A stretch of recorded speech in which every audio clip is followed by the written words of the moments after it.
So today we are in Gokarna. आजी मराठी बोलतात. आजी बोला, आला तुमचा नाश्ता?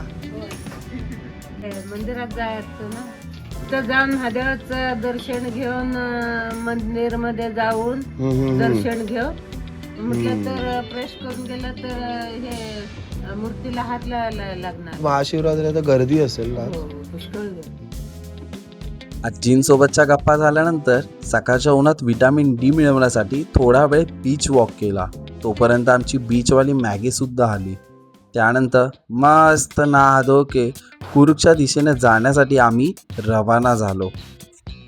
सकाळीच बीचवरती नाश्त्यासाठी काही हेल्दी ऑप्शन्स न मिळाल्यामुळे गाडीत स्टोअर केलेली केळी मी स्वतः खाऊन एका क्यूटशा वासरालाही दिली. आणि पुन्हा एकदा सुरू झाला आमचा कुर्गच्या दिशेने जाणारा सुंदर प्रवास.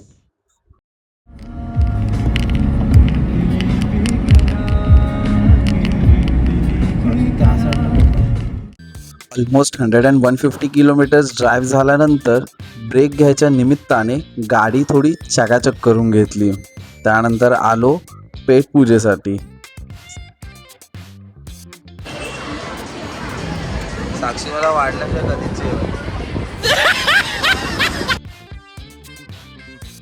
सुंदर जेवणाचा आनंद घेऊन झाल्यानंतर आम्ही खाली गाडीजवळ आलो. या काकांना कदाचित ही गाडी टार्झन वाटली असावी. जेवण थोडं जास्त झाल्यामुळे काही किलोमीटर नंतर रोड साईड शांत रिफ्रेशमेंटसाठी चहा ब्रेक घेतला.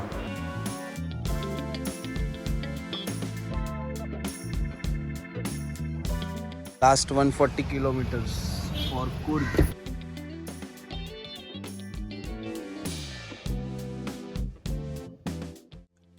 कुर्गचा रस्ता हा फक्त एक प्रवास नसून तो एक अनुभव आहे. मनाला शांत करणारा, निसर्गाशी जोडणारा आणि प्रत्येक क्षण हा लक्षात राहील असा. कुर्गचे जादुई रस्ते त्यामध्ये एवढे रमलो की गोकर्ण ते कुर्ग हा सुंदर प्रवास कधी संपला हे खरंच कळलं सुद्धा नाही. आणि आम्ही येऊन पोचलो आमच्या स्टेवर. Hotel town.